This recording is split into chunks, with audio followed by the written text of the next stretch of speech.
സ്ഥാനങ്ങളിൽ വോട്ട് മോഷണം നടന്നുവെന്ന് ഇന്ത്യയുടെ പ്രതിപക്ഷ നേതാവ് രാഹുൽ ഗാന്ധി ലോകത്തോട് വിളിച്ചു പറഞ്ഞപ്പോൾ ലോകം കണ്ണും കാതും കൂർപ്പിച്ചു നോക്കിയിരുന്നപ്പോൾ പോലും കേരളത്തിന്റെ യുവജന പ്രസ്ഥാനമെന്ന് അവകാശപ്പെടുന്ന, കേരളത്തിന്റെ മതേതര പ്രസ്ഥാനമെന്ന് അവകാശപ്പെടുന്ന CPM-ഓ DYFI-യോ ഇന്ത്യയുടെ പ്രതിപക്ഷ നേതാവ് രാഹുൽ ഗാന്ധി കോടിക്കണക്കിന് വോട്ടർമാരെ സാക്ഷി നിർത്തിക്കൊണ്ട്, ലക്ഷക്കണക്കിന് വോട്ടർമാരെ മുന്നിൽ നിർത്തിക്കൊണ്ട് പത്രമാധ്യമങ്ങൾക്ക് മുന്നിൽ എന്ന് പറഞ്ഞു, ഇതാ വോട്ട് കളവ് നടത്തുന്നു, കേന്ദ്ര സർക്കാർ വോട്ട് കളവ് നടത്തുന്നു, കാണുക നിങ്ങൾ, ഹേ ജനങ്ങളെ, ഇവിടെ വിജയിച്ചു വരുന്നത് ഫാസിസ്റ്റ് ഭരണകൂടമാണ്, നിങ്ങൾ കാണുക ജനങ്ങളെ എന്ന് ഇന്ത്യയുടെ പ്രതിപക്ഷ നേതാവ് നമ്മോട് വിളിച്ചു പറഞ്ഞപ്പോൾ ഒരു പ്രതിഷേധ പ്രകടനം പോലും നടത്താൻ ഇവിടുത്തെ യുവജന പ്രസ്ഥാനങ്ങൾക്ക് സാധിച്ചില്ല.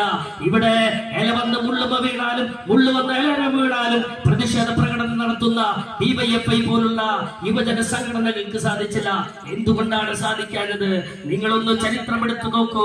ഈ 10 വർഷ കാലയളവിൽ ഈ കേരളത്തിൽ നടന്നിട്ടുള്ള സംഭവ വികാസങ്ങൾ എടുത്തു നോക്കൂ. ഈ 10 വർഷ കാലയളവിൽ തൃശൂർ കോർപ്പറേഷനിൽ നടന്നിട്ടുള്ള സംഭവ വികാസങ്ങൾ എടുത്തു നോക്കൂ. ഏത് കാര്യത്തിലാണ് CPM-ഉം BJP-യും സഹകരിക്കാത്തത്?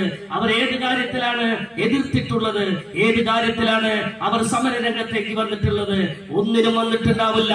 അവർ കോൺഗ്രസുകാരെ വേട്ടയാടാനല്ലാതെ അവരുടെ ഭരണത്തെ അവർ നിയന്ത്രിക്കുന്നത് കോൺഗ്രസുകാരെ വേട്ടയാടാനാണ്. അതുകൊണ്ട് നമുക്ക് ഡിസംബർ 11-ന് തെറ്റുപറ്റരുത്.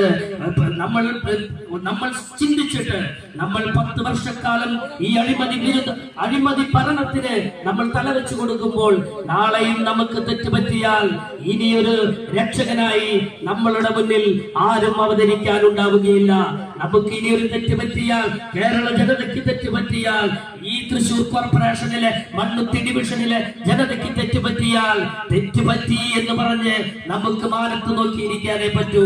നമ്മുടെ ചിഹ്നം കൈയാണെങ്കിൽ, നമ്മളുടെ ബാലറ്റ് മെഷീനിൽ 6ാമതാണ് നമ്മുടെ പ്രിയപ്പെട്ട സ്ഥാനതിയുടെ സ്ഥാനമെങ്കിൽ, തൃശൂർ കോർപ്പറേഷൻ മണ്ണുത്തി ഡിവിഷനിൽ നിന്ന് 6ാമതായി ജനവിധി നേടുന്ന ആളെ 6ാം തമ്പുരാനായിക്കൊണ്ട് തൃശൂർ കോർപ്പറേഷനിലേക്ക് നമ്മൾ പറഞ്ഞയക്കണമെന്നാണ് എനിക്ക് ഈ സന്ദർഭത്തിൽ പറയാനുള്ളത്.